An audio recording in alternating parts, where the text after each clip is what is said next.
kidding. He's a character. I'm kidding.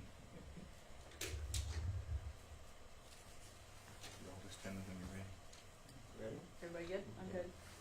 Go ahead. Okay. Well, first off, I want to thank y'all for coming. This is a personal thing to me and the department, and I'm glad you're interested in coming and receiving the information that we want to put out to you all, everyone in the state of West Virginia, and those that pass through West Virginia. So I'll go ahead and get started. Good morning.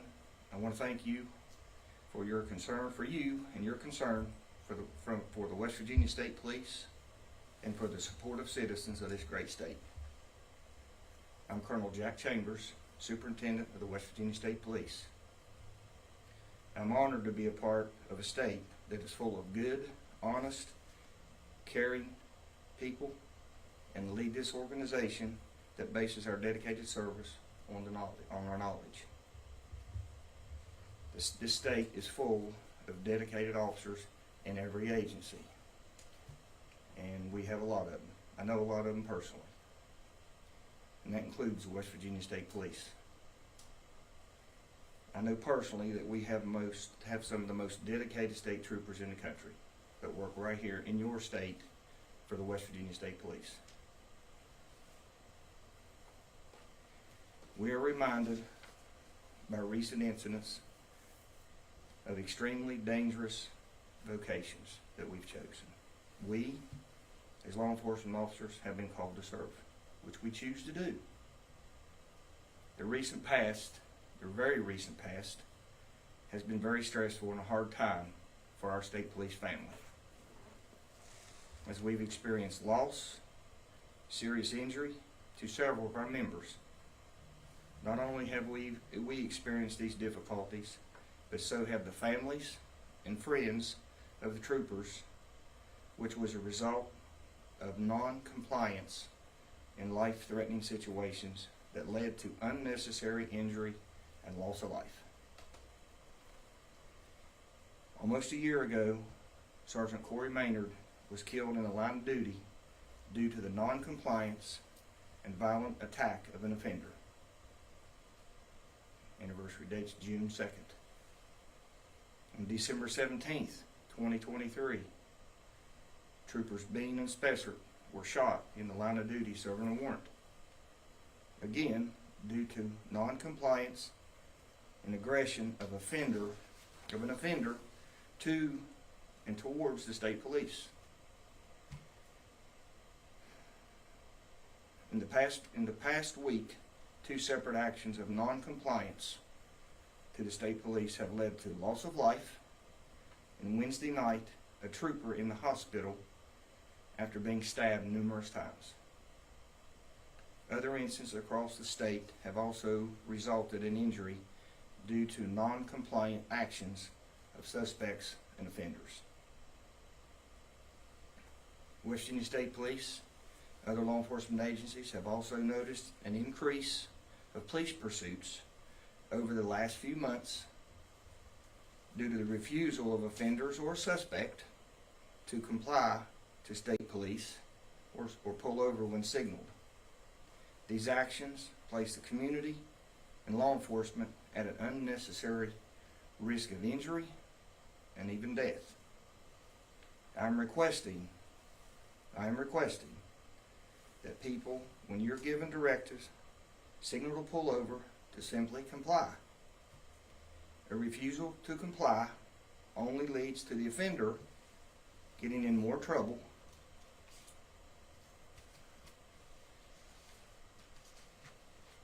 in which law enforcement, the suspect, the offender, and innocent citizens can be put at risk,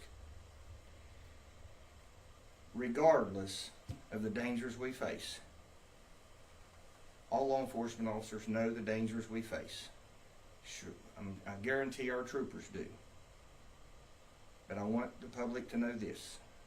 The West Virginia State Police will never stop protecting and serving you.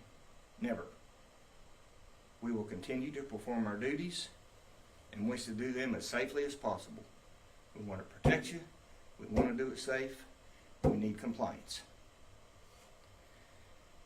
we fall under West Virginia Code. We have a chapter in there. This is how it reads for the West Virginia State Police. The West Virginia State Police shall have the mission of statewide enforcement of criminal and traffic laws with an emphasis on providing basic law enforcement and citizen protection from criminal destruction throughout the state and maintaining the safety of the state's public streets, roads, highways. To make arrests anywhere within the state of any persons charged with a violation of any law of this state or of the United States.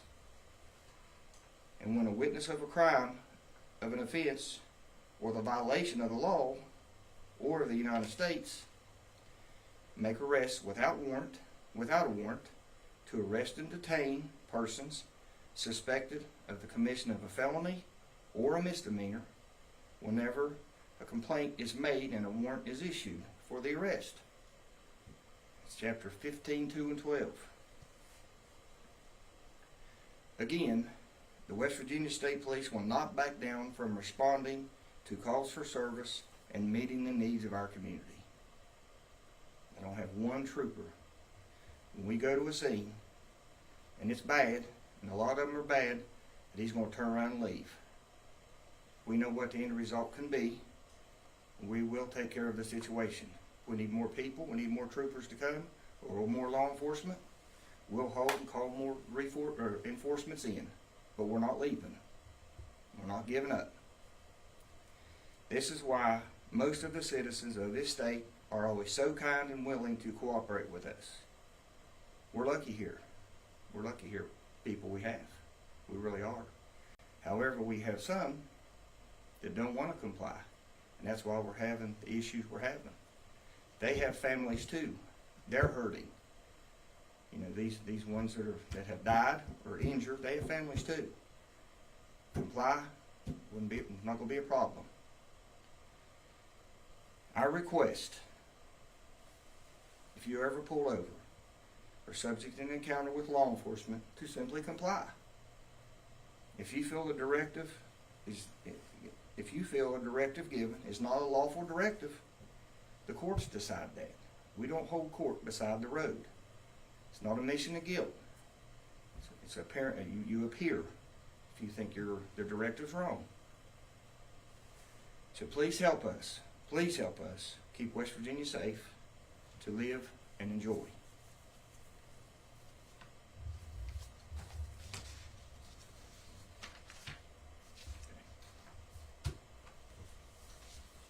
Thank you. With that, we'll take a few questions if you have. You said a noticeable uptick. Yes, ma'am. Is that compared to a certain time in the past versus the past year? As you said, Corey Maynard, and then the last two incidents from this week. Yeah, well, yes, society's changed. There's no doubt about it, ma'am. But I've been around this agency for a long time. I've been a young trooper and moved up through the ranks, and right now it's as dangerous as it ever has been. And not just West Virginia. It is nationwide. Law enforcement deaths are up nationwide, and I speak for all of them. A lot of the resistance we're seeing, if that suspect would have complied, you wouldn't have the outcome that we're having. So yes, it's more dangerous now. There's no doubt about it. But again, we choose the profession we choose. We can choose to do anything we want to do. The people that are in our agency choose to be here, and they know the dangers. However, that doesn't make it okay for non-compliant people to cut up, shoot up, beat up my people. Period. How is Trooper Hurley doing today? He's doing fine. He's hurting. I'll tell you, I went to his house myself, and the deputy superintendent drove to his house last night. He was released yesterday afternoon from St. Mary's after some medical attention from St. Mary's. They did a great job with him. He was home. He's going to be off for a while, but he has several stab wounds. There's a chance he can maybe lose a part of a finger, and but he's got some stab wounds to him. He's hurting pretty good. I mean, God bless him. Go to the house, and he's got a 1-year-old daughter sitting in the floor, and his wife's pregnant, and he said, "I'm good, Colonel. I'm good. So, but he he's gonna make it okay. Thank goodness for the other troopers that were there. You know, the situation may have been different overall, but we come out of it. But again, I've got another trooper that's cut all the pieces. Had to put another trooper had to shoot someone, so he's got to live with that. And the kind of person we were dealing with there was wanted on felonies, grand larceny, sexual assault, 3rd degree, sexual abuse. Was that Davis? That was Harmon Davis, Harmon ma'am. Davis. It was. What were those charges again, or the warrants that he? He had a outstanding grand larceny warrant out of Lincoln County, and he had sexual assault 3rd degree and sexual abuse 3rd degree, which the assault is a felony, the abuse is a misdemeanor. That was out of Lincoln County. And that traffic stop, was that, I knew you were going to ask me that. But I'll tell you. I asked that question because I didn't know. I asked Spencer. I got all of them on my mind. I asked Curly. I said, "You did a traffic stop?" "Yes, sir." He said, "About hit him. I couldn't see him. He didn't have any lights on. It was 9 o'clock on Route 10 in Lincoln County.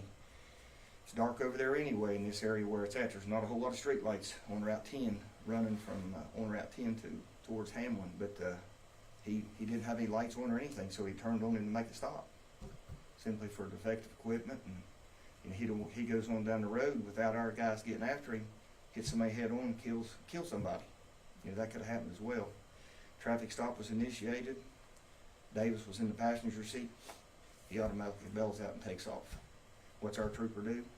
Stops, gets out, and chases him, and he finds him. And then So was there anyone else in that vehicle too? there was a that driver. involved? There was a driver. He was compliant, not a problem. And guess what? He complied with everything, and he went home. And he was a known person in that area. Our troopers knew him. He complied with our officers' commands, and nothing happened, you know, to him. and I remember reading that, the taser wasn't effective. Are you all seeing that a lot more, that maybe like tasing and those non-lethal uses maybe aren't working or aren't as effective as maybe they once were? In some situations, I don't feel that they are as effective, man, to be honest with you. Another thing I want to hit on, you know, the incident we had in Greenbrier County, again, non-compliant. All this person had to do, want to call, understand this too. We received these calls. Now, in Lincoln County, our guys were working the road. Sees a black vehicle going down the road with no lights on, we're going to stop them. We get a call, the troopers in Greenbrier get a call, suspicious person. So what do? We respond. Without knowing anything that's going on, we respond. They engage this person. He will not comply. He's got a dangerous weapon with him, razor edge weapon. Failed to comply. Taser didn't work. All he had to do was comply, and he would be in jail because he was wanted out of the state of Virginia for drugs, assault on a law enforcement officer, and eluding law enforcement. And on that fella in Greenbrier County, the grant subject, in the NCIC entry, there's a caution. Like if we run his name, it pops up. Assault on law enforcement, previous brandishing, firearm. Towards law enforcement.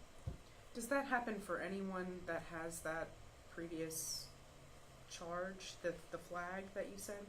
If they're entered NCIC, National Crime Information Center, like a wanted person, like this guy. Mm-hmm. He was wanted out of Virginia, but he happened to be in Greenbrier County, which is not very far away. But if they're wanted on a felony, or they're willing to extradite him back to their state, and they have showed aggression or obstructing to law enforcement officers, it's noted in our NCIC entries, just a notification to law enforcement officers in case they engage that person, you know, to maybe help keep a situation from happening. How do the tasers not work? What does that mean? They're a secondary weapon, and our troopers are full of secondary weapons. We go from verbal commands to hands to secondary. Secondary would be your capstun or your pepper spray, as it's commonly called. We have that. We have an ASP baton, which is an extended baton that all the troopers have on their person. and then they have the taser. So we have several levels that we can go to. Not that we have to go 1, 2, 3, 4, 5. We may have to go from hands-on to gun, just like we did in Ranger the other night. But clothes plays a part in it. If they're under influence of hallucinogens or drugs or stuff like that, that plays a part in it. So sometimes they're effective, just to be honest with you, and sometimes they're not. So just like the aspeton. The aspeton is a piece of steel that's extended. I mean, it's authorized to carry. We're trained on it. But sometimes they don't work it either. So capstone works a lot of the time because you can't breathe if you get sprayed with it. So anyway, we have all those resources, and we use all of them. You know, we use all of them. And I know you had mentioned there's been an uptick in pursuits. We've seen really around the country states Yes. start to reconsider their pursuit policy. Is that something you all have kind of sat down and thought about at this point? Well, we have a good question. Good question. We have a very strict pursuit policy in West Virginia State Police, and everybody has their own, if you will. We've looked at them.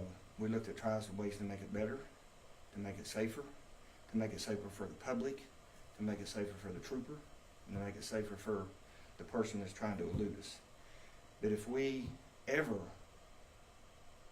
just stop pursuing, what kind of society would we have? We're not going to do that. You know, we don't want anybody, we don't want innocent people hurt. I don't want our troopers hurt. But we're not going to let people just run and do what they want.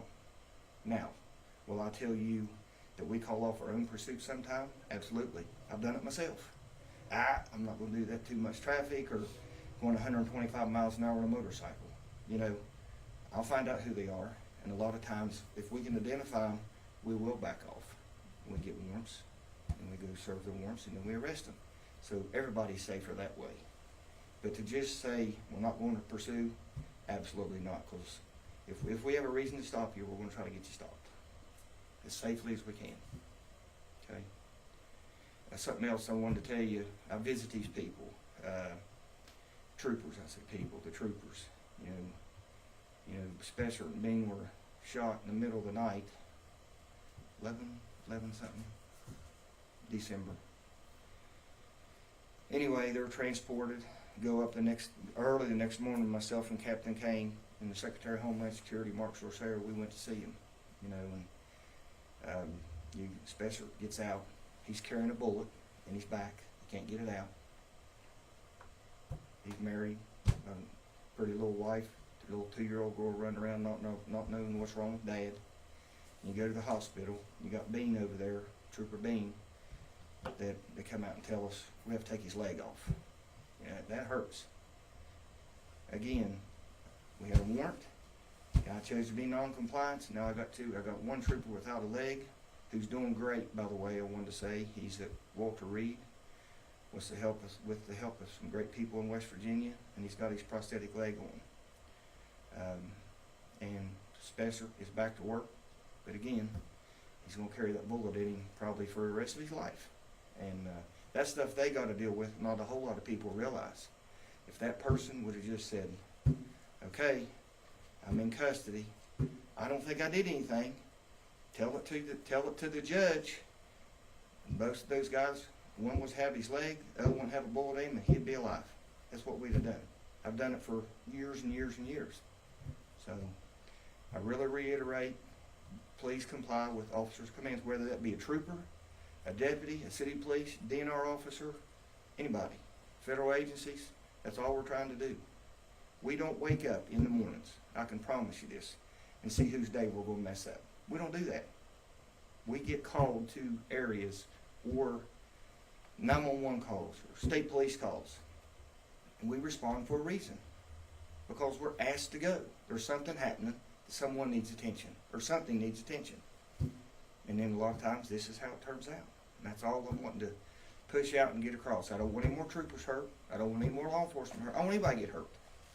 But please comply with officers' requests, whether it be from a West Virginia State Trooper or a New Jersey State Trooper or a Pennsylvania State Trooper. That's all we're trying to do. Okay? You want anybody else? I've got a question. Yeah. You talked about mission. I mean, we've got so many troopers and that have been injured in the line of duty. They're seeing much more tattered relationship between law enforcement and society. How does that weigh on your mind, and in your troopers' minds? Oh, it does. I mean, it does. It's something, I mean, but we receive really, really good training. We do. We're lucky here in West Virginia again. I'm going to say it again. You know, the people in West Virginia want the state police to do well. They support the West Virginia State Police. I know that. I've worked at the Capitol. I've worked at the state police. I know that. Our senators and delegates are behind us. Governor's office is behind us. Governor Justice, he supports us. But you have a side of society that don't feel they're doing anything wrong. My personal opinion. And what we don't want to start happening, is what people want to do, is that we're not lawyers. We're not lawyers. We can't hold court we're not judges. We can't hold court beside the road. You know, basically a lot of times a simple ticket you take to a magistrate court would have stopped a pursuit, a wreck, a shooting, a fight. It would have stopped all that if they had just complied. You know, I mean, I was raised, you comply. Luckily, I was never in any trouble, thank goodness, because of the way I was raised, but I knew if something happened, I got pulled over or whatever, hands up, and I complied with whatever the officer requested. Hope that answered a little bit of it for you. Hey, Colonel, do you believe you guys need any help from the state capitol with regards to intervening in these situations? Do you need new legislation? Do you need new equipment? Is there anything you need to help your officers respond to these situations? No, Curtis, I mean, like I said a little bit ago, I feel support. I feel we're supported. I do. You know, the pay raise was received 2 years ago, a substantial pay raise to the department, which that helps recruit. That doesn't fix everything. Nowadays, this is a profession that you have to want to do. If you do it just for the money, you need to go do something else. But no, I feel we have the support. I mean, we can't put any more weapons on a trooper's belt. You know, I've got some smaller troopers that I don't know if they drag their taser behind them or what, but they're not big enough to carry all the secondary weapons. So I think we do have the support, Curtis. I think we have the laws in effect. I mean, we only go so far. A lot of people think that we're the judge, and we're not. I mean, we go out, we do a criminal complaint, we take them to magistrate court, and they say we'll remand them over, put them in jail, or let them out on bond. And then we're not dealt with it again until we get a court hearing. And that's as far as we can go. You know, that's up to your prosecutors and judges and things like that. And for the most part, we get that support. And then, of course, we have tremendous respect for state police here and in other states too. We do. And you made mention of that. But I was just wondering, you got deputies, you got city police officers, and I assume does it give you the opportunity, the message you're providing here today is not only about state troopers, you're encouraging compliance with all law enforcement. Absolutely. Absolutely. And I said that in my brief here, Curtis, and I mean that for all law enforcement. I mean, we're just regular people. This is our profession. They're regular people, whether you be at the county or city. They all have wives. They all have kids. You know, they want the same result as I'm sure that we want, you know. And like I say, we don't wake up in the mornings and say, I'm going to go out here and, you know, see how I mess with Curtis Johnson today. We don't do that. You know, we either get called to it or we see a violation that we make a stop for. And like I say, I've been doing this a long time, and not one day in my career have I ever woke up and said, I'm going to see whose life I can mess up today. It never happened. You know. Okay? Yes, sir. Anybody else? Again, thank you for coming. I appreciate it. Again, this is strictly to the public, that please comply with officers' request and troopers' request. That's all this is for. It's a personal thing. You know, I got several troopers that are hurt. They're off on administrative leave, critical incident leave, not administrative leave, critical incident leave. You know, they were receiving counseling, mandatory counseling. I mean, there's a whole process behind when an incident like Wednesday night happened that we go through here. It's not just, oh, well, that trooper stabbed and they had to shoot that guy and everybody's done. Not at all. We won't be done with that for 6 months. By the time we get everything in, toxicology, ME, I mean, it's just a plethora of things. But it's a real busy time, and all the guy had to do was comply. Comply. That's it.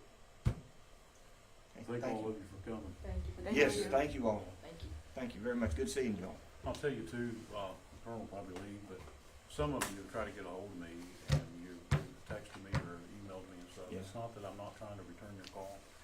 When stuff like this happens, we are absolutely swamped. And, I mean, when I tell you we don't stop for a moment, we really don't stop for a moment. I've worked straight through lunch.